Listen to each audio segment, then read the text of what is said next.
Kunj Bihari GS academy में आपका स्वागत है। यह बिहार दरोगा का तिरंगा सीरीज 3 है।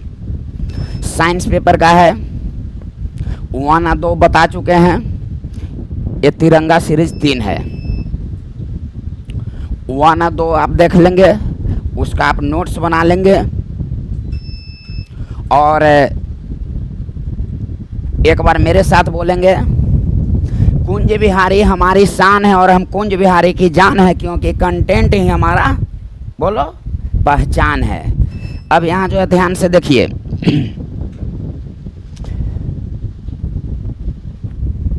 कल परसों कृष्ण जन्माष्टमी है। कृष्ण भगवान कहा करते हैं कि यदि तुम किसी दूसरे के लिए अच्छा सोचोगे तो हम तुम्हारे लिए अच्छा सोचेंगे। अब सोचिए, हम किसी के लिए अच्छा सोच रहे हैं और जब कृष्ण भगवान हमारे लिए अच्छा सोचने लगेंगे, कृष्ण भगवान कहते हैं कि यदि तुम हम दूसरे के लिए खराब सोचोगे तो हम तुम्हारे लिए खराब सोचेंगे। अब जब कृष्ण भगवान खराब सोचने लगेंगे तो समझिए क्या होगा। कृष्ण भगवान का कहना था कि तुम हमारे ऊपर कोई कार्य छोड़ कर तो देखो, न पूरा कर देंगे तब कहना। अच्छा, कृष्ण भगवान का जन्म जेल में न हुआ था जी? 12 बजे रात्रि में जेल में न हुआ था जी? जेल से कुछ क्वेश्चन याद आ गया, आप बताइए। जवाहरलाल नेहरू का आत्मकथा बताए थे, पिछला वीडियो आप देख लेंगे। महात्मा गांधी का आत्मकथा माई एक्सपेरिमेंट्स विद ट्रुथ सब कोई जानते हैं, गुजराती भाषा में है, अंग्रेजी भाषा में महादेव देसाई ने रूपांतरित किया था। लेकिन जवाहरलाल नेहरू का आत्मकथा एन ऑटोबायोग्राफी, ये बहुत कम लोग जानते हैं। यही ना जे किस जेल में लिखे थे? अल्मोड़ा जेल में। जब कृष्ण भगवान का जन्म जेल में हुई थे तो जेल से बता रहे हैं कुछ क्वेश्चन। अल्मोड़ा जेल में लिखे थे जवाहरलाल नेहरू अपनी आत्मकथा an autobiography. An autobiography video पिछल का देखो। डिस्कवरी ऑफ इंडिया अहमदनगर के किला में लिखे थे जवाहरलाल नेहरू। विश्व इतिहास की झलक glimpses of world of history Naini jail में लिखे थे। पिता का पत्र पुत्री का नाम, पॉइंट को समझ रहे हैं? इलाहाबाद के आनंद भवन में लिखे थे इंदिरा गांधी के नाम से। उस समय जवाहरलाल नेहरू इलाहाबाद में थे, इंदिरा गांधी मसूरी में थी। महात्मा गांधी दक्षिण अफ्रीका में भी कई बार जेल जा चुके हैं, लेकिन पहली बार वो जिस जेल में गए थे, ओल्ड फोर्ट नामक जेल में पहली बार गए थे। भारत छोड़ो आंदोलन के दौरान महात्मा गांधी को आगा खा पैलेस में, पूना के आगा खा पैलेस में रखा गया। सरोजनी नायडू को भी वही उसी जेल में रखा, उसी पुणे के आगा खा पैलेस में ही रखा गया। अच्छा, राजेंद्र प्रसाद को बांकीपुर जेल में रखा गया और जयप्रकाश नारायण को जेल हजारीबाग जेल में। तब ना हजारीबाग जेल से वो दीवार फांद कर निकल गए थे 9 नवंबर 1942 को। तो क्वेश्चन देता है, जयप्रकाश नारायण किस जेल से दीवार फांद कर निकले थे? हजारीबाग। कब? तो 9 नवंबर 1942 को, भारत छोड़ो आंदोलन 1942 में न जी।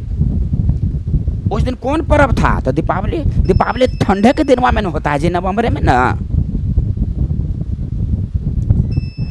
महात्मा गांधी को भारत छोड़ो आंदोलन के दौरान पूना के आगा खा पैलेस में, लेकिन पूना पैक्ट सांप्रदायिक पंचायत अवार्ड के समय 1932 में पूना के ही यरबदा जेल में। ये जेल वाला हुआ। जहाज वाला में 3-4 गो नाम याद रख लीजिएगा। भारत आने वाला पहला जहाज अंग्रेजी जहाज, भारत आने वाला पहला अंग्रेजी जहाज रेड ड्रैगन। हॉकिंस किस जहाज से आया? तो हेक्टर। प्रथम गोलमेज सम्मेलन में भाग लेने के लिए किस जहाज से लोग गए? तो वायसराय ऑफ इंडिया जहाँ से लंदन गए थे।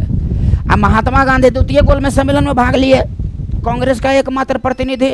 यह किस जहाज से गए? तो SS राजपूताना जहाज से। क्वेश्चन छूट जाएगा जी, एकदम नहीं छूटने देंगे। कंटेंट को जो है समझो, कंटेंट मतलब कंटेंट होता है। चलिए अब यहाँ जो है देखिए, तिरंगा सीरीज 3 शुरू करते हैं। ये आपका क्वेश्चन है कि मिनीमाता रोग निम्नलिखित में से किसके सेवन से होती है? जब हम लोग जल पीते हैं, जल में जो प्रदूषक धातु होते हैं उसका जो हम लोग सेवन करते हैं, उससे निम्नलिखित प्रकार की बीमारी होती है। तांबा के लोटा में, तांबा के जग में आप पानी रखते हैं। साइंस कहता है कि कम से कम 8 घंटे पानी होना चाहिए तांबा के जग में। तब जो है तांबा के में ऐसी क्षमता होती है कि जो बैक्टीरिया होती है जल में, उस जल में बैक्टीरिया को वह मार देती है 8 घंटे में। जब हम लोग सेवन करते हैं तो हम लोग के शरीर को नुकसान नहीं पहुंचाती है, लाभ पहुंचाती है। आयरन को भी पाचन करने में सहायक होती है तांबा का पानी। तांबा के लोटा में जो पानी पीते हैं, आयरन को सहायक होती है। लीवर को कंट्रोल रखती है, मस्तिष्क को कंट्रोल को रखती है। कभी शरीर में ब्लड की कमी नहीं होती है, एनीमिया नहीं होती है, कभी नहीं होती है। ये आपका तांबा के लोटा में जल रख के पीने से यह जो है लाभ है। चलिए अब हम लोग यहाँ देखते हैं यह बीमारी किसके सेवन से होती है। तो सबसे पहले हम लोग यहाँ ये देखेंगे कि ये आपका लोहा है। लोहा नंबर 1 जो विकल्प है वह आपका लोहा है। यहाँ ध्यान से समझिएगा। बच्चा है जो हो जाए, मैं तो तैयारी अब करके रहूँगा। यह क्वेश्चन दरोगा का SI मेन 29 नवंबर 2020 को पूछा हुआ क्वेश्चन है। तो कोई जरूरी नहीं है कि यह क्वेश्चन अगले बार पूछेगा, लेकिन यह जरूरी है कि जल प्रदूषक से जल में जो धातु होती है उसको जब हम सेवन करते हैं तो उससे जो बीमारी होती है, तो दरोगा में ये नहीं पूछा तो पूछ देगा कि तांबा के कारण कौन बीमारी होती है, आर्सेनिक के कारण कौन बीमारी होती है, कैडमियम के कारण कौन बीमारी होती है, तो लोहा के कारण कौन बीमारी होती है, तो नाइट्रेट के कारण कौन बीमारी होती है, तो जो व्यक्ति कोयला के खदान में कार्य करता है उसके कारण कौन सी बीमारी होती है। ये सब सारे प्रश्न जो है आपको कोई ना कोई प्रश्न हमेशा पूछते रहता है और सबको एकत्रित हम लोग कर लिए हैं। सिर्फ कमी है तो आपके नोट्स में कमी है। फिर से आपको अलग होने के लिए कुछ कमाल करना पड़ेगा, कुछ ऐसा कर कमाल कि हम तेरा हो जाएं। अब यहाँ जो है देखिए, सबसे पहला विकल्प है लोहा। आप साइंस का देखेंगे तो लोहा से बहुत ज़्यादा हम बता चुके हैं। बिहार दरोगा में लोहा से आपको कई प्रश्न पूछ चुका है कि लोहा में जंग लगने का कारण क्या है, लोहा में जंग लगता है तो उसका वेट में क्या परिवर्तन होती है, लोहा को जंग से बचाने के लिए किसका लेप चढ़ाया जाता है, गैल्वेनाइजेशन प्रोसेस किसको कहते हैं। ये क्वेश्चन सब पूछा हुआ है बिहार दरोगा में, जिसका हमने एक्सप्लेन पहले हम कर दिया है। पिछलका वीडियो को आप देख लेंगे। अभी यहाँ पर चल रहे हैं डिजीज के विषय में, तो हम लोग यहाँ देखेंगे लोहा के विषय में। यहाँ जो है आप समझेंगे कि लोहा की कमी से और लोहा की अधिकता से, एकदम आराम से पढ़िए, एकदम आराम से नोट्स बनाइए। तो लोहा की कमी से और लोहा की अधिकता से और लोहा का स्रोत क्वेश्चन नहीं छूटेगा तो नहीं छूटेगा। बिहार दरोगा में लोहा से बारंबार प्रश्न पूछ देता है। आप मेरा नोट्स को देखेंगे, मेरा बताई हुई आप नोट्स को पढ़ेंगे, इसके बाद आप सेट वगैरह बनाएंगे। तो लोहा की कमी से कौन सी बीमारी होती है, तो लोहा की कमी से रक्ताल्पता, लोहा की कमी से रक्त अल्पता, और रक्त अल्पता विकल्प में नहीं रहेगा तो अरक्तता, अरक्तता, और ये भी विकल्प में नहीं रहेगा तो रक्त क्षीणता, रक्त क्षीणता, और ये भी विकल्प में नहीं रहेगा तो इसी का अंग्रेजी नाम सबका है anaemia, anaemia, anaemia, anaemia, anaemia, anaemia. और लोहा की अधिकता से जो बीमारी होती है उसको बोलते हैं सीरोसिस, सीरोसिस, सीरोसिस। ध्यान से समझिएगा, जो हमारे लीवर को प्रभावित कर देती है, यकृत को प्रभावित कर देती है। और प्रश्न देता है कि लोहा के बर्तन में, नोट करके आप डैश देके लिखेंगे कि लोहा के बर्तन में शराब नहीं पीना चाहिए, क्यों? तो लोहा के बर्तन से शराब नहीं पीना चाहिए, लोहा के बर्तन में शराब नहीं पीना चाहिए। तो लोहा के बर्तन में शराब आप पिएंगे, लोहा के बर्तन में आप शराब पिएंगे तो लोहा जो है आपका पेट में चला जाएगा कण के रूप में, लोहा की अधिकता हो जाएगी तो सिरोसिस नामक बीमारी होगी, सिरोसिस नामक बीमारी होगी। और यह सिरोसिस नामक बीमारी से क्या प्रभावित होता है? तो यकृत प्रभावित होता है, यकृत, लीवर प्रभावित होता है। हमारे शरीर में सबसे बड़ी ग्रंथि है लीवर, वजन होता है 1.5 से 2 केजी। और जब कोई व्यक्ति जहर खाता है, पॉइजन खाता है तो लीवर में जमा होता है, और जब उसको पुलिस के द्वारा पोस्टमार्टम किया जाता है तो लीवर को ही चीर-फाड़ कर देखा जाता है। यह ग्रंथि चैप्टर में हम बताएंगे, ग्रंथि को भी हम इंक्लूड कर रहे हैं, कहाँ कहाँ ग्रंथि चैप्टर से क्वेश्चन पूछा हुआ है। तो क्वेश्चन आपका यहाँ देता है, यहाँ ध्यान से देखिए कि शराबी व्यक्ति का, शराब में क्या पाई जाती है? नशा जो देती है तो एल्कोहल।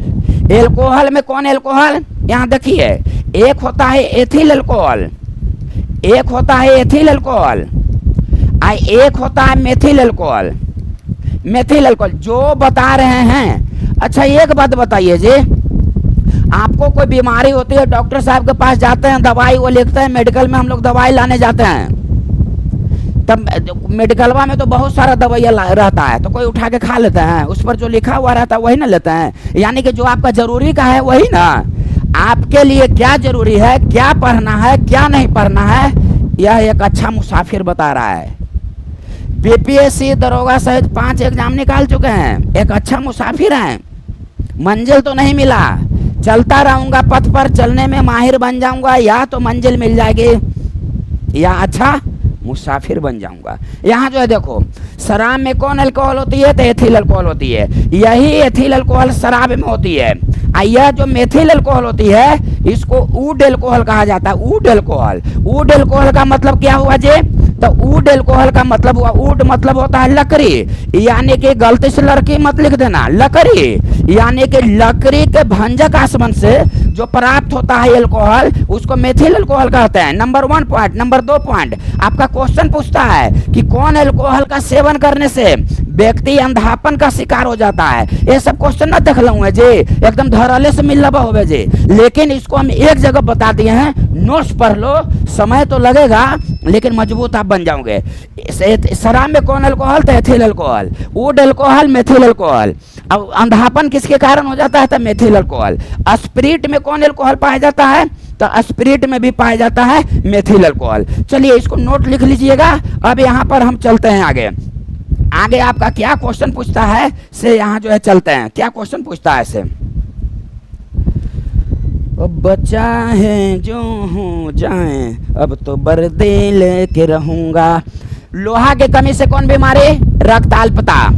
रक्ताल्पता को ही क्या कहते हैं? अरक्तता। अरक्तता को ही क्या कहते हैं? रक्त क्षीणता। अब यहाँ ध्यान से समझिए, रक्ताल्पता, रक्त, रक्त, अल्पता, अल्प मतलब कम, तो रक्त की कमी हो जाता है लोहा की कमी होने से। अरक्तता, रक्तता का पहले लगा हुआ है अ, मतलब रक्त की कमी। रक्त क्षीणता, रक्त के बाद लगा हुआ है क्षीणता, क्षीणता मतलब कमी, तो रक्त की कमी। तो ये तीनों का अर्थ जो हो रहा है एक ही हो रहा है।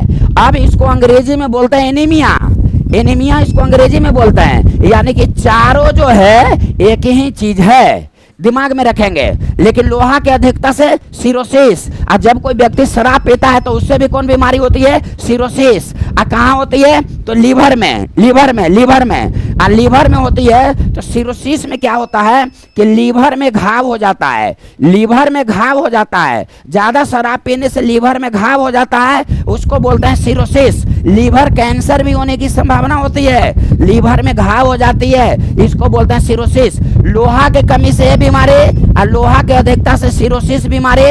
जब लोहा के बर्तन में शराब क्यों नहीं पीना चाहिए? तो लोहा चला जाएगा पेट में, सिरोसिस हो जाएगा। जब हम शराब पीते हैं तो उससे कौन सी बीमारी होती है? तो सिरोसिस। क्या प्रभावित होती है? तो लीवर। और शराब में क्या पाया जाता है? Ethyl alcohol. अब मेथिल अल्कोहल वुड अल्कोहल कहते हैं मेथिल अल्कोहल को। जब मेथिल अल्कोहल का सेवन करता है तो व्यक्ति अंधापन का शिकार हो जाता है। स्पिरिट में कौन अल्कोहल? तो मेथिल अल्कोहल पाई जाती है। यहाँ जो है देखिए, लोहा की कमी से ये सब बीमारी, लोहा की अधिकता से ये सब बीमारी, एकदम नोट कर लेंगे। लेकिन दे देगा क्वेश्चन कि रक्त की कमी से कौन सी बीमारी होती है? रक्त की कमी से कौन सी बीमारी होती है? ध्यान से समझिएगा। या हीमोग्लोबिन की कमी से कौन सी बीमारी होती है? तो यदि मेरे भाई हीमोग्लोबिन का निर्माण किससे होता है? लोहा से होती है, लोहा से होती है। यानी कि लोहा से हीमोग्लोबिन बनता है। लोहा और हीमोग्लोबिन दोनों से ब्लड बनता है। तो जब लोहा के कमी से ऐसा बीमारी होगा तो ब्लड के भी कमी से ऐसा बीमारी होगा, हीमोग्लोबिन के भी कमी से ऐसा बीमारी होगा। पूरा चुकंदर खाओ, हीमोग्लोबिन जो है बना हुआ रहेगा। यानी कि लोहा की कमी से ऐसा बीमारी, ब्लड की कमी से सब बीमारी, हीमोग्लोबिन की कमी से सब बीमारी।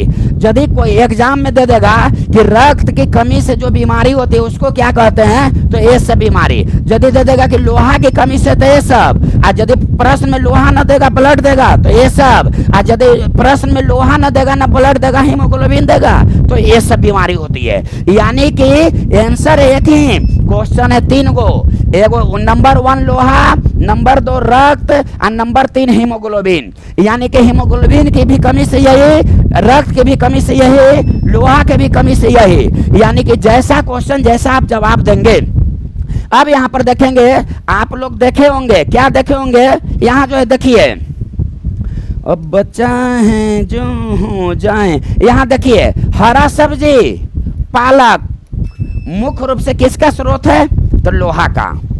ये बात जानते हैं, हर जगह आपको मिलता है, कोई नया चीज हम नहीं बता रहे हैं कि लोहा हरा साग सब्जी में, हरा साग सब्जी किसका मुख्य स्रोत है? न देख लूंगे जी, न मिले क्वेश्चन, मिलता है तो हम लोग पट सुन मार देते हैं कि लोहा।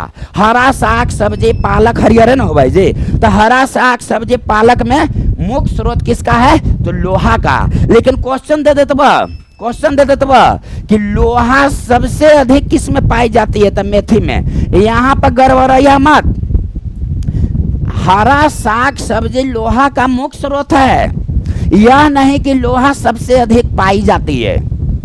लोहा का मुख्य स्रोत है हरा साग सब्जी, लेकिन लोहा सबसे अधिक पाई नहीं जाती है। लोहा सबसे अधिक पाई जाती है मेथी में, दिमाग में रखिएगा। सेब में भी लोहा पाई जाती है, सेब में। एक सेब डेली खाएंगे तो आपको डॉक्टर के यहाँ नहीं जाना पड़ेगा, क्योंकि आयरन आपके शरीर में चला जाएगा, लोहा आपके शरीर में चला जाएगा, हीमोग्लोबिन बनेगा, ब्लड बनेगा। अब ब्लड बनेगा, हीमोग्लोबिन बनेगा, लोहा रहेगा, निरोग रहिएगा। तो हम लोग क्या है, साधारण परिवार के आदमी, खरीदा के आया सेब मार्केट से, अब पूरा परिवार टूट जाते हैं कि जल्दी कखनी ओकरा खत्म कर दें। ये न कि 5 गो है तो 5 दिन खाए, 5 गो है तो कखनी ओकरा पर हम टूट पड़े, कितना उससे हुआ दुश्मन हो गया है। अब यहाँ पर देखिए, लोहा जो है सबसे अधिक किसमें? मेथी में। हरा साग सब्जी मुख्य स्रोत है, सबसे अधिक नहीं, सबसे अधिक किसमें? मेथी में। इसीलिए जब गर्भवती महिला जब बच्चा को जन्म देती है तो उसके शरीर में आयरन की कमी हो जाती है, तो मेथी का लड्डू उसको बनाकर खिलाया जाता है, क्योंकि लोहा उसके शरीर में ज्यादा हो। तो ये भी क्वेश्चन न देखें जी कि गर्भवती महिला में किस तत्व की कमी हो जाती है? तो आयरन की, लोहा के आयरन की कमी हो जाती है, ब्लड नहीं बन पाता है, हीमोग्लोबिन नहीं बन पाता है। सही बात है कि नहीं बात है? तो आयरन की कमी हो जाती है, इसीलिए मेथी का लड्डू उसको खिलाया जाता है। अब यहाँ ध्यान से समझिए, हम लोग लोहा का स्रोत एकदम नोट्स बना लेंगे कि हरा साग सब्जी लोहा का मुख्य स्रोत है, लेकिन लोहा सबसे अधिक मेथी में होती है। इसीलिए मेथी का लड्डू गर्भवती महिलाओं को खिलाई जाती है, क्योंकि गर्भवती महिलाओं में आयरन की कमी होती है। लोहा की कमी से है, ब्लड की कमी से है, हीमोग्लोबिन की कमी से है। अधिकता से सिरोसिस यकृत को प्रभावित करती है, और सिरोसिस में यकृत में घाव हो जाता है जब कोई व्यक्ति शराबी व्यक्ति का प्रभाव लीवर पर पड़ती है। अब यहाँ जो है देखेंगे हम लोग, नेक्स्ट नंबर में हम लोग देखेंगे, अब तो क्या करूँ हाय, कुछ कुछ होता है, जीएस एकेडमी में कुछ तो अलग होता है। यहाँ जो है देखिए, अब आपका प्रश्न यह है कि ये जो आपका हीमोग्लोबिन है, आपका क्वेश्चन देता है कि यह जो आपका हीमोग्लोबिन है, यह हीमोग्लोबिन में क्या पाई जाती है, तो लोहा। न देखें जी, क्वेश्चन में धराले से मिलता है कि हीमोग्लोबिन में कौन सी धातु पाई जाती है, तो लोहा। इसी को ये नहीं देकर ये दे देता है कि क्लोरोफिल में क्या पाई जाती है। क्लोरोफिल में क्या पाई जाती है, तो क्लोरोफिल में पाई जाती है मैग्नीशियम। क्लोरोफिल में क्या पाई जाती है, मैग्नीशियम। ये दोनों को नोट देके आप लिख लेंगे कि निम्नलिखित में से हीमोग्लोबिन में लोहा पाई जाती है, लेकिन क्लोरोफिल में मैग्नीशियम पाई जाती है। हीमोग्लोबिन में लोहा नामक धातु, लेकिन क्लोरोफिल में मैग्नीशियम। ये दोनों क्वेश्चन आप पूछते रहता है मेरे भाई। तू एक बदल नोट लिख लिया, जहां बात करा वहीं भेज दिया हूं। अब यहाँ पर देखिए, ये हीमोग्लोबिन में लोहा पाई जाती है, हीमोग्लोबिन में। तो आप यहाँ ध्यान से समझिएगा, बहुत संक्षेप में चल रहे हैं। हम जब ब्लड चैप्टर पढ़ाएंगे तो उसमें विशेष बताएंगे। हालांकि इसमें विशेष बताना जरूरी नहीं है, लेकिन हमरा से बर्दाश्त नहीं होता है। हमरा लगता है कि कितना अधिक से अधिक आपको नॉलेज दे दें, तो आप नोट जरूर बनाइएगा। थोड़ा कष्ट तो महसूस होगा, लेकिन नोट बना लेंगे तो आप बैठकर मंथन कीजिएगा कि सही बात है। ये नहीं, ये क्वेश्चन हम कहीं ना कहीं देखें, आप पूछते रहता है। आइए एकत्रित करके ही जो है, एकत्रित करके गमछिया वाला सर जो है हमको बता रहे हैं, और क्या चाहिए। यहाँ जो है देखो, हीमोग्लोबिन में लोहा पाई जाती है, सही बात है, और क्लोरोफिल में मैग्नीशियम। तो हीमोग्लोबिन में लोहा पाई जाती है, तो ये आपका है रक्त। तो ब्लड का मुख्य कार्य क्या होता है, आपका प्रश्न देता है कि ब्लड का मुख्य कार्य क्या होता है। तो ब्लड का मुख्य कार्य होता है हमारे शरीर में ऑक्सीजन का संवहन करना, ऑक्सीजन का संवहन करना। तो एक बात जान जाइए, तो ब्लड का मुख्य कार्य होता है ऑक्सीजन का संवहन करना। तो ब्लड में पावल जाता है हीमोग्लोबिन। यहाँ पॉइंट को समझिए, ब्लड में पाया जाता है हीमोग्लोबिन, अब ब्लड में पाया जाता है प्लाज्मा। ब्लड में पाया जाता है हीमोग्लोबिन, अब ब्लड में ही पाया जाता है प्लाज्मा। तो अब यहाँ पर सवाल है, रक्त का मुख्य कार्य ऑक्सीजन का संवहन करना।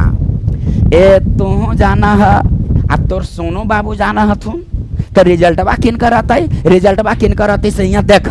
रक्त का मुख्य कार्य होता है ऑक्सीजन का पूरे शरीर में फैलाना, लेकिन आप जान जाइए ऑक्सीजन जो हमारे ब्लड में जाती है वह सीरा के माध्यम से जाती है। सीरा के, धमनी के माध्यम से नहीं, सीरा के माध्यम से। यह क्वेश्चन आपको भीड़ से अलग कर देगा कि निम्नलिखित में से हमारे शरीर में ऑक्सीजन का इतना उच्च दाब होता है वायु कोष्ठक में जाने के बाद कि यह सीरा के माध्यम से पूरे शरीर में, रक्त के माध्यम से, ऑक्सीजन सीरा के माध्यम से रक्त में फैलती है, और रक्त जो है पूरे शरीर में लेकर जाती है। तो रक्त का मुख्य कार्य क्या है, ऑक्सीजन का संवहन करना। एक बात जानते हैं जी, आपका क्वेश्चन दे देता है कि एक, यहाँ दिमाग में रखिए, भीड़ से अलग हो जाइएगा। क्या भीड़ से अलग होइएगा से देखिए कि जब हम ऑक्सीजन को ग्रहण करते हैं, ध्यान से समझिएगा, जब हम सबसे पहले तो कि ये आप जानिए, इसको जानने से पहले आप 1 मिनट समय दीजिए, मेरी बात को ध्यान पूर्वक आप सुनिए। हम लोग कौन गैस को ग्रहण करते हैं, तो ऑक्सीजन। किस गैस को हम लोग छोड़ते हैं, तो कार्बन डाइऑक्साइड। ऑक्सीजन को ग्रहण किए तो निःश्वसन, अब ऑक्सीजन को छोड़े, श्वास को छोड़े तो उश्वसन या निःश्वसन, उश्वसन या निःश्वसन। इसको सबसे पहले आप समझिए, एक होता है निःश्वसन, एक होता है निःश्वसन, और एक होता है निः निःश्वसन, निःश्वसन, और निःश्वसन को ही कहते हैं उश्वसन, उश्वसन कहते हैं निःश्वसन को ही। तो निःश्वसन का मतलब हुआ इंस्पिरेशन, इसको अंग्रेजी में बोलते हैं, यानी कि सांस अंदर लेते हैं, और निःश्वसन और उश्वसन का मतलब हुआ सांस को छोड़ते हैं। तो हमको आप एक बात बताइए, एक बात बताइए, ये दोनों में कितना समय लगता है? तो 5 सेकेंड, 5 सेकेंड। और जनरली हम लोग कितना बार श्वसन क्रिया करते हैं? तो 12 से 15 बार श्वसन क्रिया करते हैं। अब 5 वर्ष के बच्चा कितना बार श्वसन करता है? तो 25 बार श्वसन करता है, 5 वर्ष का बच्चा। तो हम ये आपसे जान, ये सबसे सब जनरल बात है, इसके चक्कर में नहीं गमछिया वाला सर रहता है, चक्कर में रहता है इसके सुमान कि जब हम लोग ऑक्सीजन को ग्रहण करते हैं तो आप जान जाइए, जान जाइए 98%, लगभग 98.5% ऑक्सीजन को हीमोग्लोबिन शरीर के अंदर ले जाता है। हीमोग्लोबिन, हीमोग्लोबिन के माध्यम से फैलती है ऑक्सीजन। लेकिन 1.5% को प्लाज्मा ले जाती है। 1.5% को प्लाज्मा का कार्य है ऑक्सीजन को शरीर में संवहन करने का। लेकिन हम लोग जनरली क्या जानते हैं कि रक्त का मुख्य कार्य क्या है? तो शरीर में ऑक्सीजन का संवहन करना। रक्त का मुख्य कार्य क्या है? तो शरीर में ऑक्सीजन का संवहन करना। लेकिन ऑक्सीजन का संवहन ब्लड तो करती है, तो ब्लड में तो ये हीमोग्लोबिन और प्लाज्मा दोनों है। तो ये दोनों में से सबसे अधिक कौन? तो हीमोग्लोबिन 98%, और प्लाज्मा मात्र 1.5%। इसलिए हीमोग्लोबिन जरूरी है कि नहीं है? हीमोग्लोबिन सबसे अधिक जरूरी है। और हीमोग्लोबिन जब सबसे अधिक जरूरी है तो हीमोग्लोबिन का निर्माण किससे होता है? तो लोहा से। और लोहा जब जरूरी है तो लोहा किस में पाया जाता है? हरा साग सब्जी, मेथी, सेब, फल फूल, वो सब खाइए, ये न कि एक के बाद टूट जाइए, खाइए, धीरे धीरे खाइए।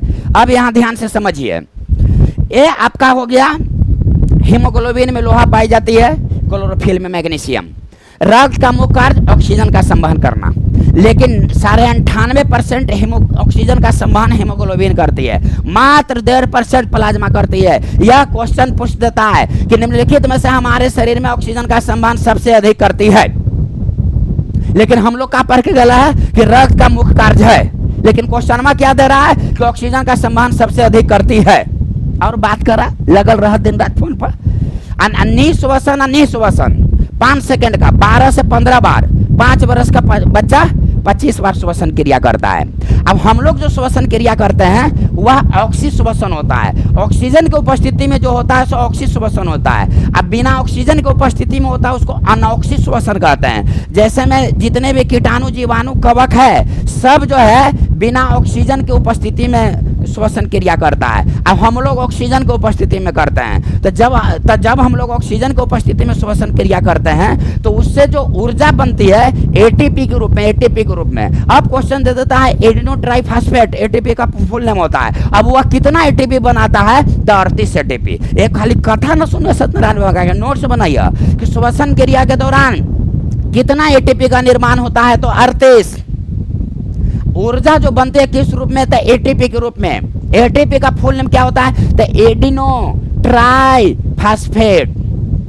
बात अलबत्त समझ में। अब यहां पर ध्यान से समझिए,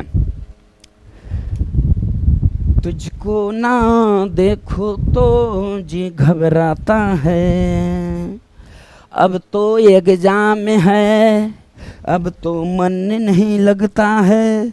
अब यहाँ जो है देखिए, ध्यान से देखिए, ये आपका है हीमोग्लोबिन। यहाँ पॉइंट को जो समझिएगा, ये आपका है हीमोग्लोबिन।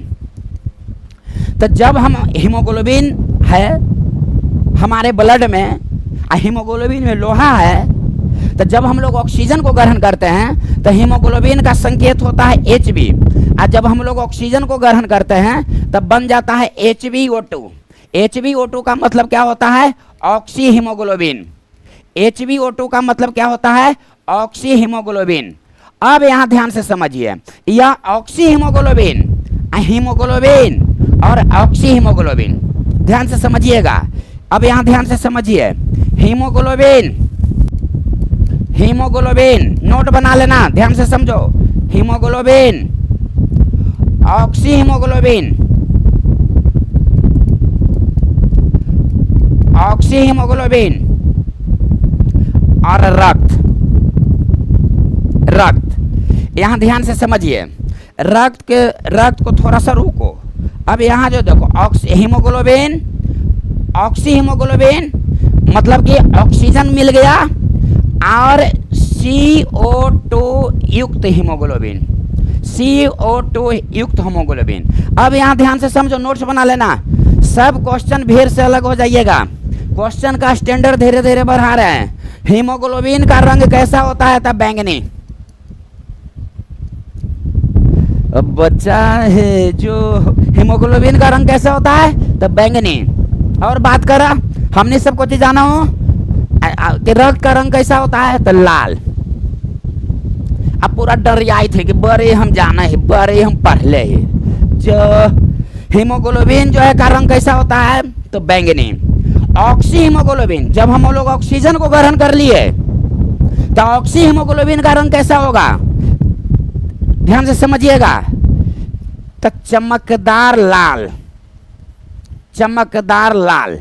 और यही रंग जो है ब्लड का होता है बाबू, यही रंग जो है रक्त का होता है। तो यदि क्वेश्चन देते कि रक्त का रंग कैसा, तो लाल। और रक्त में जब ऑक्सीजन मिल जाता है तब हो जाता है वह चमकदार लाल, यानी कि हीमोग्लोबिन का रंग बैंगनी। और जब ऑक्सीजन मिल गया तो उसका हो गया रेड, और जब कार्बन डाइऑक्साइड मिल गया तो इसका भी हो गया बैंगनी, इसका भी हो गया बैंगनी, इसका भी हो गया बैंगनी, यानी कि हीमोग्लोबिन का रंग बैंगनी। देखो हीमोग्लोबिन और कार्बन डाइऑक्साइड युक्त हीमोग्लोबिन, ये दोनों का रंग होता है बैंगनी। और ऑक्सीजन हीमोग्लोबिन यानी कि ऑक्सी हीमोग्लोबिन, उसका रंग होता है चमकदार लाल, और रक्त का भी रंग होता है चमकदार लाल। ये तीनों को नोट दे के लिख लिया बाबू, सोना बाबू। अब यहाँ ध्यान से समझिए, मनुष्य के शरीर का रक्त का रंग लाल। अब दे देगा कि क्वेश्चन जो दे देता है, इस समझ गए, इसको आप नोट बना लेंगे। क्वेश्चन आपको दे देता है, ध्यान से समझिएगा, क्वेश्चन आपको दे देता है, क्या क्वेश्चन देता है कि यहाँ देखो, जल्दी इसको फटाफट हम लोग देख लेंगे और नोट्स बना लेना। इसके बाद कंटेंट जो है देखना। ये है मनुष्य, मनुष्य, मनुष्य का, ये है रक्त, ये है कॉकरोच, कॉकरोच,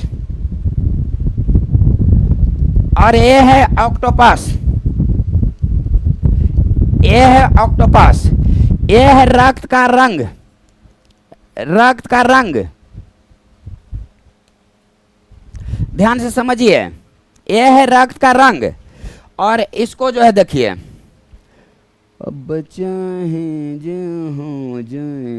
यहाँ जो है देखिए, ये है रक्त का रंग, ये है कारण, कारण। एकदम नोट्स बना लेना। मनुष्य का रक्त का रंग, मनुष्य का रक्त का रंग कैसा होता है? तो लाल, कोई शक नहीं। कॉकरोच का रक्त का रंग कैसा होता है? तो सफेद। ऑक्टोपस का रक्त का रंग कैसा होता है? तो नीला। एकदम दिमाग में रख लेना। ऑक्टोपस, मनुष्य का रक्त का रंग लाल होता है, किसके कारण? तो हीमोग्लोबिन के कारण, हीमोग्लोबिन, हीमोग्लोबिन के कारण। देखो हीमो इसमें है, हीमो भी इसमें लिखेंगे और हीमो भी इसमें लिखेंगे, पॉइंट को समझना। Haemo haemo haemo, haemo haemoglobin, haemo haemo lymph, lymph, haemo haemocyanin, cyanin. अब देखो हीमोग्लोबिन, हीमोलिम्फ, हीमोसाइनिन। तो ये वाला तो पहले ही से जाने था, तू जाना है, तो सोनू बाबू जाना है तुम कि मनुष्य का रक्त का रंग किसके कारण? तो हीमोग्लोबिन के कारण। हीमोग्लोबिन में कौन सी धातु? तो लोहा। क्लोरोफिल में कौन सी धातु? तो मैग्नीशियम। तो ये आप भी जानते हैं, वो जाना हो तुम। लेकिन कॉकरोच का रक्त का रंग सफेद, ऑक्टोपस का रक्त का रंग नीला।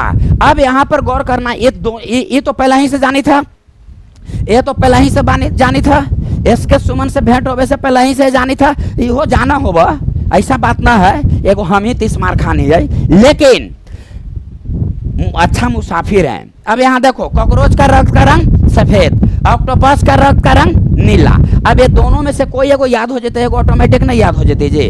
अब एक एगो के न चक्कर में रहला है, दो गो के चक्कर में नहीं, एक गो के चक्कर में रहो। अब ये दोनों में से कोई एगो यदि याद हो जाए तो कंप्लीट ना हो जाएगा। तो कॉकरोच का रंग सफेद, हीमो हीमो है। देखो ऑक्टोपस के अंत में क्या है, स, तो स से क्या हो गया, साइनिन। अब जेकर अंत में स देखेंगे मार देंगे ऑक्टोपस। आ एगो बच गया लिम्फ जब बच गया तो किसको में लगा देंगे, कॉकरोच में लगा देंगे। कॉकरोच का रंग सफेद, कॉकरोचवा पर कभी पैर पड़ जाता है तो देखिएगा सफेद रंग का निकलेगा, तो यानी कि वो ब्लड सफेद रंग का होता है। ऑक्टोपस का नीला। अब ये दोनों में से कोई एगो याद हो जाएगा, हीमोसाइनिन, यानी कि ऑक्टोपस के अंत में हीमो तो सब में है, तो ऑक्टोपस के अंत में स है तो यहाँ साइनिन लगा देंगे। एगो जो ये बेचारा बच गया से कॉकरोच के साथ हो गया। अब यहाँ जो है नेक्स्ट पॉइंट जो है देखिए, कुंज बिहारी हमारी शान है और हम कुंज बिहारी की जान है, क्योंकि कंटेंट ही हमारा पहचान है।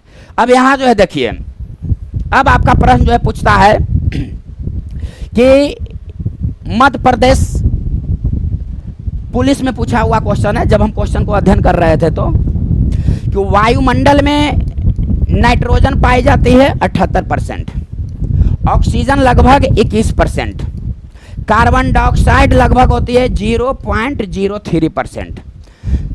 ये इतना है तो इतना ही को हम लोग ग्रहण करते हैं, ध्यान से समझिएगा। अब 78% जो नाइट्रोजन पाई जाती है तो इसको हम निश्वसन या उश्वसन के रूप में, जब हम श्वसन क्रिया को ग्रहण करते हैं तो नाइट्रोजन 78% ग्रहण करते हैं, ऑक्सीजन 21% और कार्बन डाइऑक्साइड 0.03%। तब ये क्वेश्चन पूछा हुआ था बिहार पुलिस में भी जी कि निम्नलिखित में से कार्बन डाइऑक्साइड का, वायुमंडल में कार्बन डाइऑक्साइड का प्रतिशत कितना है, तो 0.03। दिमाग में रखिएगा, 1 2 3 तब 3, 0.03 ये क्वेश्चन पूछा हुआ है। तो जब नाइट्रोजन 78%, ऑक्सीजन 21%, कार्बन डाइऑक्साइड 0.03% पाई जाती है तो इतना ही को हम लोग ग्रहण करते हैं। लेकिन अब यहाँ पर सवाल है कि त्याग कितना करते हैं। तो नाइट्रोजन कहता है कि तू 78% ग्रहण किया है तो हम पूरा का पूरा त्याग कर देंगे, 78 के 78 त्याग कर देता है। तो यही मध्य प्रदेश पुलिस में पूछा ललवा जी, कहा जी कि निम्नलिखित में से वायुमंडल से कौन सी गैस जितना ग्रहण करते हैं उतना ही त्याग करते हैं। तो नाइट्रोजन 78% ग्रहण करते हैं, 78% त्याग करते हैं, और ऑक्सीजन 21% को ग्रहण करते हैं, 17% त्याग करते हैं, यानी कि लगभग 5% की कमी हो जाती है, यानी कि लगभग 5% हम लोग कम त्याग करते हैं, वह हमारे ब्लड में मिल जाता है। और कार्बन डाइऑक्साइड 0.03% कम ग्रहण करते हैं, 1% से भी कम, और इसको 4% हम लोग त्याग करते हैं।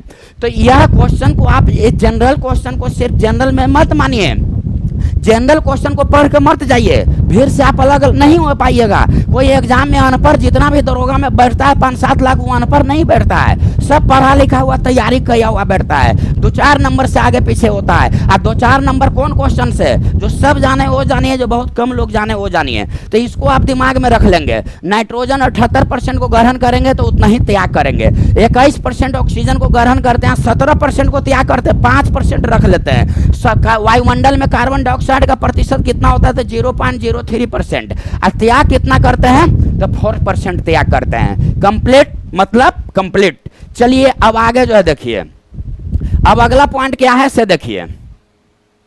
तो ये लोहा तो आप जो है जान गए, प्रश्न पूछेगा, पहले भी लोहा से बता चुके हैं, आज भी गर्दा उड़ा दिए, क्वेश्चन नहीं छूटेगा, मतलब नहीं छूटेगा। यहाँ देखिए तांबा के कारण विल्सन बीमारी होती है, तांबा से विल्सन बीमारी होती है, इसको दिमाग में रख लीजिएगा। आर्सेनिक के कारण ब्लैक फुट बीमारी होती है, ब्लैक फुट रोग जो होती है वह आर्सेनिक के कारण होता है। कैडमियम के कारण इटाई बीमारी होती है, इटाई जो बीमारी होती है यह कैडमियम के कारण इटाई बीमारी होती है। पारा के कारण मिनीमाता, जो आपको विकल्प में जो ऊपर दिया हुआ है क्वेश्चन में, मिनीमाता रोग होता है पारा के कारण। अब यहाँ ध्यान से समझिएगा, तांबा की कमी के कारण कौन बीमारी होता है, तो विल्सन बीमारी होता है। विल्सन में क्या होता है कि ये तांबा का जब मात्रा जब हमारा लीवर और आंख पर जब पड़ जाता है तो यह विल्सन बीमारी होती है, यानी कि यकृत और आंख को खराब कर देता है। बीमारी जो तांबा की कमी के कारण होती है, तांबा की कमी के कारण होती है। इसलिए तांबा के लोटा में जल रखो, अब उसके जो है पियो, समझ गए।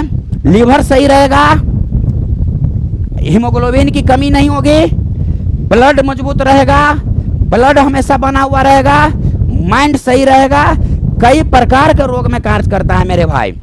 विल्सन का बीमारी ए होता है, आर्सेनिक के कारण ब्लैक फुट नामक बीमारी होती है, आर्सेनिक के कारण, इसको आप दिमाग में रखेंगे।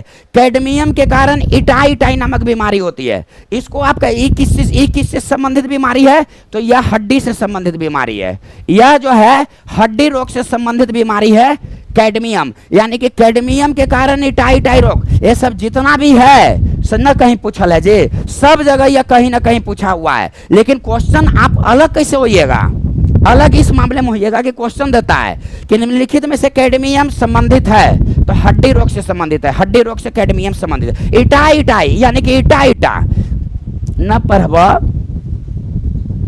रिजल्ट ना तब शादी हो तब मारे के पत्नी ईंटा फेंक कर हड्डी जाएगा टूट। तो ईंटा से हड्डी कैडमियम यानी कि हड्डी रोग संबंधित है। पारा से मिनी माता रोग होता है, पारा से, तो पारा से जो मिनी माता रोग होता है, तो इसको देखिए, यह बीमारी सबसे पहले जापान में हुआ था, जापान में हुआ था यह सबसे पहले बीमारी, दिमाग में रखिएगा। कैडमियम जो बीमारी है, कैडमियम भी जो बीमारी है, यह कैडमियम नामक बीमारी भी जापान में ही कैडमियम नामक बीमारी हुआ था, जापान में ही। और मिनी माता बीमारी भी जापान में हुआ था। जापान का एक खाड़ी है मिनी माता। यहाँ जो मछली है यह पारा को अधिक सेवन कर लिया था मछली, और वहाँ के जो लोग मछली खाए थे तो यह बीमारी हो गया था, मिनी माता नामक बीमारी हुआ था। इस बीमारी में क्या होता है, म से मिनी माता, तब म से मांसपेशियां में बहुत अकड़न आ जाता है, जीभ और ओठ अकड़न आ जाता है, जीभ और ओठ जो है मिनी माता बीमारी में होता है। म से मिनी माता, म से मांसपेशियां में अकड़न हो जाता है, और मांसपेशियां में ऐंठन भी होता है टिटनस नामक बीमारी में। तो हम लोग जो टिटनस नामक बीमारी जिसको होता है ना, तो शरीरवा का ऐसे ऐंठता है, तो देखो किस आकार का बन गया, धनुष आकार का, इसलिए टिटनेस को धनुष टंकार रोग बोलते हैं। और जब टिटनेस होता है ना, तो कंठवा के अंदर से पानी नहीं जाता है, तो इसको बोलते हैं लॉक हो जाता है, बंद हो जाता है। कुछ बंद होता है तो जबरा, तो इसलिए टिटनेस को लॉक जा मतलब जबरा, तो इसलिए टिटनेस को लॉक जा भी बोलते हैं, धनुष टंकार रोग भी बोलते हैं। और इसमें भी मांसपेशियों में दर्द हो जाता है, जीभ और ओठ में ऐंठन हो जाता है, तो इसी को बोलते हैं मिनी माता बीमारी। यानी कि लोहा की कमी से एनीमिया, अवधिकता से सिरोसिस, तांबा से विल्सन, आर्सेनिक से ब्लैक फुट रोग, और कैडमियम से इटाई बीमारी। कैडमियम में ड है हड्डी से संबंधित है। जापान में पारा के कारण जो है मिनी माता बीमारी होती है, ये भी जापान में 1953 ईस्वी में जापान में इसकी सबसे पहले खोज की गई थी, मिनी माता बीमारी का। मिनी माता खारी है, वहां पर मछली जो है पारा को अधिक खा लिया था मछली, उसका सेवन करने से यह बीमारी हो गया, मांसपेशियों में जो है दर्द हो जाती है। अब यहाँ जो है देखिए, मछली पालन का अध्ययन, पिसीकल्चर, मछली का अध्ययन, एक्थोलॉजी, मछली के तेल में विटामिन डी, मनुष्य के शरीर के लीवर में विटामिन ए संचित रहती है। अब यहाँ जो है देखिए, ध्यान से समझिए। अब आगे क्वेश्चन क्या है इसे, बुल्लू बेबी बुल्लू बेबी सिंड्रोम रोग, ध्यान से समझिए, बुल्लू बेबी सिंड्रोम रोग है ना, बेबी तोर बेबी ना, बुल्लू बेबी सिंड्रोम, बुल्लू मतलब नीला, ध्यान से समझना। और यह बच्चा में अधिकतर होता है, तो यह नीला अब बच्चा से क्या लेना देना, यहाँ ध्यान से समझिए। जिस पानी में, जल में, ध्यान से समझिएगा कि जल में नाइट्रेट की मात्रा जब अधिक हो जाती है, नाइट्रेट, लोहा की कमी के कारण एनीमिया, अधिकता के कारण सिरोसिस, तांबा के कारण विल्सन, आर्सेनिक के कारण ब्लैक फुट, कैडमियम के कारण इटाई, पारा के कारण मिनी माता, और नाइट्रेट के कारण बुल्लू बेबी सिंड्रोम रोग, यानी कि जब जल में नाइट्रेट की जब अधिकता हो जाती है, नाइट्रेट की जब अधिकता हो जाती है तो बुल्लू बेबी सिंड्रोम रोग होती है। तो जब नाइट्रेट की अधिकता हो जाती है तो होता क्या है जी, तो हमारे शरीर में ऑक्सीजन का संवहन नहीं हो पाता है, ऑक्सीजन का कन्वेक्शन नहीं हो पाता है, ऑक्सीजन का संवहन सही से नहीं हो पाता है हमारे शरीर में, तो शरीर हमारा नीला पड़ जाता है, शरीर हमारा नीला पड़ जाता है। इसीलिए यह बच्चा में अधिकतर होता है, इसीलिए इसको कहा गया बुल्लू बेबी सिंड्रोम रोग। बुल्लू बेबी सिंड्रोम रोग किसकी अधिकता के कारण, नाइट्रेट की अधिकता के कारण। तो होता है क्या, तो ऑक्सीजन का संवहन नहीं होता है, तो होता है क्या, तो शरीर नीला पड़ जाता है। इसीलिए इस बीमारी को कहा जाता है बुल्लू बेबी सिंड्रोम रोग। अब यहाँ जो है आगे जो है देखिए, मोहब्बत अंधी थी, उसने इलाज करवाया, घोड़ा गाड़ी बंगला देखा, और घोड़ा गाड़ी बंगला को प्राप्त करने के लिए सिर्फ एक चीज़ की ज़रूरत है, तैयारी, पढ़ाई नहीं, तैयारी मतलब तैयारी कंटेंट के साथ। अब यहाँ जो है देखो, ये जो कोयला में खदान में करते हैं, कोयला के खदान में जो व्यक्ति कार्य करते हैं कोयला के खदान में, तो उसमें एक बीमारी होती है। अब वह बीमारी फेफड़ा से संबंधित होती है, फेफड़ा जो हो जाता है से काला हो जाता है, और वह बीमारी फेफड़ा से संबंधित होती है जिसका नाम है न्यूमोकोसिस। न्यूमोकोसिस दिमाग में रखिएगा, फेफड़ा से संबंधित एक बीमारी है। सिलिकोसिस, सिलिकोसिस यानी कि न्यूमोकोसिस और सिलिकोसिस, यह कोयला के खदान में कार्य करने वाले व्यक्ति को बीमारी होता है। यह क्वेश्चन कई जगह पूछा हुआ है मेरे भाई, तो खाली पारा के कारण मेरी माता और एनीमिया और बिल्सन, ये सब याद करे से काम नहीं चलेगा। कोयला के खदान में कार्य करने वाले व्यक्ति को फेफड़ा प्रभावित होती है और फेफड़ा काला हो जाता है। अब उस बीमारी को निमोकोसिस और सिलिकोसिस कहा जाता है। देखो निमोनिया में क्या प्रभावित होता है, तो फेफड़ा, तो यही याद रखिएगा, कोयला के खदान में कार्य करने वाले व्यक्ति को फेफड़ा प्रभावित होती है, तो निमोनिया में क्या प्रभावित होती है, तो निमोनिया में फेफड़ा प्रभावित होती है। तो याद रखिएगा, निमोनिया तो निमोकोसिस और सिलिकोसिस, निमोकोसिस सिलिकोसिस, निमोकोसिस सिलिकोसिस नामक बीमारी होती है कोयला के खदान में कार्य करने वाले व्यक्ति को। निमोनिया से भी फेफड़ा प्रभावित होती है, डिप्लोकोसस निमोनिया के कारण निमोनिया नामक बीमारी होती है। अब यहाँ जो है देखिए, अब यहाँ पॉइंट को जो है समझिए आप, और क्या आपको क्वेश्चन जो है देता है ऐसे। एक होता है फ्लोरोसिस नामक बीमारी, फ्लोरोसिस नामक बीमारी। ये फ्लोरोसिस नामक बीमारी किस में होता है, तो दांत में हो जाता है। दांत में, जो दांत ना होता है, कोई का दांत पीला पीला, कितना वो धर कर रगड़ रहा है तो ये दांतवा पीले रहता है, तो फ्लोरोसिस नामक बीमारी होती है। और यह किसकी कमी के कारण होता है, तो फ्लोराइड, फ्लोराइड के कारण। जब जल में फ्लोराइड अधिक हो जाती है, कम हो जाती है फ्लोराइड, तो फ्लोराइड के कारण जो है यह दांत की बीमारी होती है जिसका रंग होता है पीला। यानी कि फ्लोराइड के कारण फ्लोरोसिस नामक बीमारी होती है जो दांत में होती है। इसी के नम्मा पर यह बीमारियां है, इसी के नम्मा पर यह बीमारियां है, दांत की बीमारी होती है। देखे होंगे ना कि फ्लोरीन की कमी के कारण दंत का क्षय प्रारंभ हो जाता है, फ्लोरीन की कमी के कारण, तो यही ना हुआ फ्लोरीन फ्लोराइड। अब फ्लोरोसिस नामक बीमारी होती है, फ्लोरीन की कमी के कारण दंत का क्षय प्रारंभ हो जाती है। जब हमारा मुख का पीएच मान 5.5 से कम होता है तब दंत का क्षय प्रारंभ हो जाता है। जब वर्षा का जल का पीएच मान 5.6 से कम होता है उसको अम्लीय वर्षा कहा जाता है। अब अम्लीय वर्षा में जो है SO2 और NO2 जो है होता है, ये सब पिछला वीडियो में बता, पिछला वीडियो जाके देखो। अब यहाँ जो है देखिए, फ्लोराइड के कारण फ्लोरोसिस नामक बीमारी होती है, दांत में होती है, पीलापन आ जाती है फ्लोरीन की कमी के कारण भी।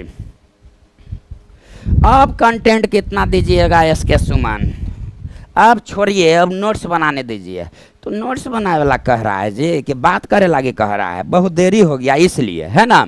हमरा से लगता है कि तोहने के कितना अधिक से अधिक नॉलेज देते, कितना हूँ सोचते हैं कि आप लोग बिजी हैं बात करने में, तो 10 से 15 मिनट का वीडियो आधा घंटा का बहुत काफ़ी हो गया। लेकिन हमरा लगता है, हमरा तोरा लिए चिंता है, तोरा उसके लिए चिंता है, करते रहो यही। अब यहाँ जो है देखिए, एक है एस्बेस्टस, एस्बेस्टस है एक, यह एस्बेस्टस के कारण एस्बेस्टोसिस नामक बीमारी होती है। और यह किससे प्रभावित होती है? तो फेफड़ा से प्रभावित होती है। धूलकण क्वेश्चन देता है कि धूलकण से कौन सी बीमारी होती है? तो एस्बेस्टस, या एस्बेस्टस से किसकी बीमारी होती है? तो एस्बेस्टस। जो क्या प्रभावित होती है? तो फेफड़ा प्रभावित होती है। धूलकण से भी एस्बेस्टस नामक बीमारी होती है, एस्बेस्टस से भी एस्बेस्टोसिस नामक बीमारी होती है, जो किससे क्या प्रभावित होती है? तो फेफड़ा प्रभावित होती है। आप इसको नोट्स बनाइए, 2-4 बार देख जाइए, बारंबार देखिए, रिजल्ट नहीं रुकेगा। आप दूसरे के चक्कर में कहाँ हैं? 6 महीना रूम के अंदर पैक हो जाओ और कंटेंट देखो।